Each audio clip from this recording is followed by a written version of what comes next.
بالحق لتحكم بين الناس بما أراك الله ولا تكن للخائنين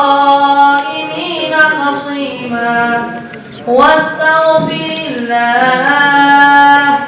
إن الله كان غفورا رحيما ولا تجادل عن الذين يختانون أنفسهم إن الله لا يحب من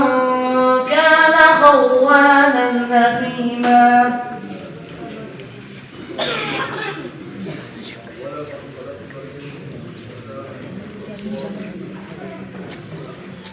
أعوذ بالله من الشيطان الرجيم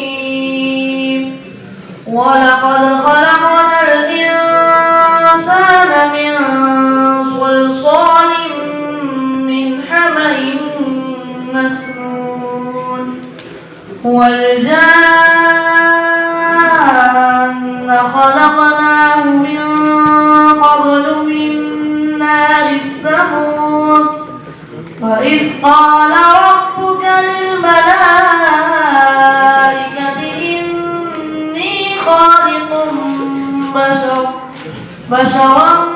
من صلصال من حمأ مسنون